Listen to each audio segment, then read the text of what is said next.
La presentación del vino. De la misma manera que el pan fue presentado a Dios o fue bendecido, es decir, que pronunciamos una bendición sobre el pan, ahora también lo hacemos sobre el vino. Es importante que veamos algo de la historia o de la relación histórica que tiene el vino con la sangre, porque esto es algo muy antiguo que por supuesto a la hora en que celebramos la Eucaristía, esto cobra un relieve muy especial porque así lo mandó Jesús. En el libro de Deuteronomio, nosotros leemos en el capítulo 32, versículo 14, de una manera muy poética la siguiente frase: la roja sangre de la uva, refiriéndose al vino. El vino y la sangre tienen una estrecha relación. Por ejemplo, el mismo Jesús lo subrayó al utilizar el ejemplo del vino con la sangre. Lo leemos en Juan 6, versículo 53 al 56. En el capítulo 15, versículos del 1 al 6. La forma en cómo Jesús subraya de una manera muy clara su sangre como verdadera bebida. Es decir, aquello que ya se decía de una manera poética, en Jesús adquiere totalmente una dimensión muy clara al ser o cuando Jesús afirma que su sangre efectivamente será verdadera bebida. Y cuando incluso él dice que ya no va a volver a beber del fruto de la vid hasta que lo vea o que lo beba en el reino de Dios. En Mateo capítulo 26, versículo 29. E incluso en la última cena, cuando Jesús está hablando en la consagración, él dice que su copa, que esta copa que él tiene, es la sangre derramada por nosotros. En Lucas capítulo 22, versículo 20. Si nosotros vemos muy claramente esos versículos, nos vamos a dar cuenta que Jesús no está hablando de una manera simbólica, lo está hablando de una manera real. En otros momentos o en otras reflexiones, tú podrás ver que he explicado de una manera muy profunda cuando Jesús habla de que Él es el verdadero pan de vida y de que su sangre es verdadera bebida y el ejemplo y la fuerza con la que Él habla. En este momento me limito solamente a decir que es precisamente algo que ya existía en el Antiguo Testamento, en Jesús cobra totalmente una realidad. Ahora, desde esos momentos los cristianos han tenido siempre por costumbre el bendecir el fruto de la vid, que también además es trabajo del hombre. ¿Recuerdas lo que decíamos del pan? Que es fruto de la tierra, pero que también es fruto del trabajo de los hombres. De tal manera que cuando nosotros bendecimos a Dios por el vino que vamos a presentarle a Él, lo bendecimos por las dos cosas. Porque el vino es fruto de la tierra, es fruto de la uva que Dios mismo nos da, pero también es una uva que ha sido trabajada, que ha sido procesada, que ha sido elaborada, que es fruto del trabajo del hombre que hace que llegue hasta el altar. Ahora bien, no siempre la copa tiene una forma alegre, un simbolismo alegre. Incluso la copa o el cáliz habla de dolor, de sufrimiento. En nuestro lenguaje cotidiano a veces decimos, ya me colmó la copa o hasta la copa, como dando a entender que la persona ya empieza a amargarse por alguna situación incómoda que está viviendo. No solamente es en nuestro lenguaje cotidiano, sino que incluso bíblico. En Isaías capítulo 51, versículo 17, habla de la copa de la ira de Dios, del cáliz del vértigo.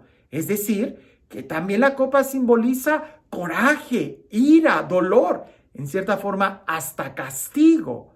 Porque Jesús mismo incluso en la oración que hace del huerto, ora pidiendo que se aparte de él la copa, la amargura con la cual él va a entrar. En Mateo capítulo 26, versículo 42.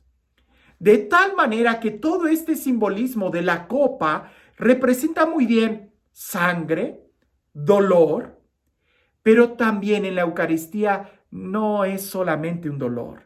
En la Eucaristía no es solamente un sacrificio, sí, lo es, pero también tiene una connotación de alegría, porque aceptamos el sacrificio de Jesús, aceptamos el dolor de Jesús con alegría, porque ese dolor y ese sacrificio representa nuestra salvación y el amor que Él nos tiene. Si no fuera por ese sacrificio, nosotros no fuéramos capaces de acercarnos a Dios.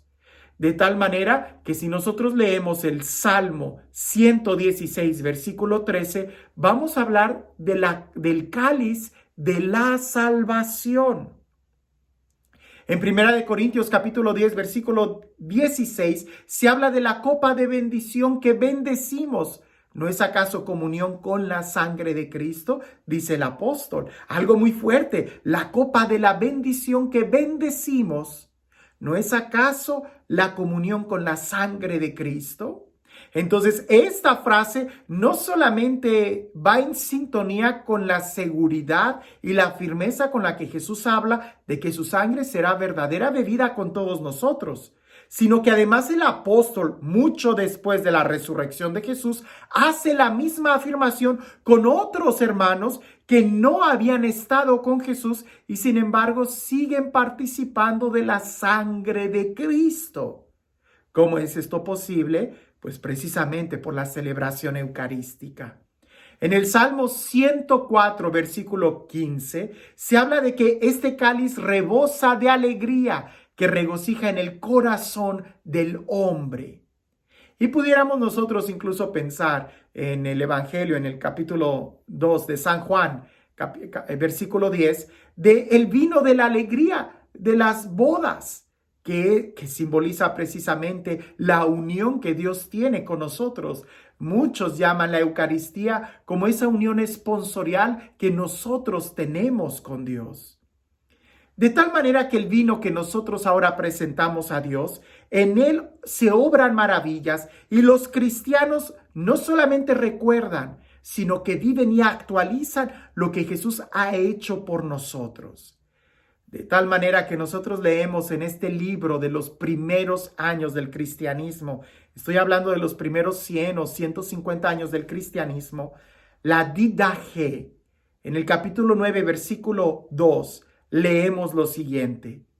Te damos gracias, Padre nuestro, por la santa viña de David, tu siervo, la que nos diste a conocer por medio de Jesús. Que era una oración muy antigua que seguramente utilizaban en el momento de bendecir el vino que se presentaba para la Eucaristía.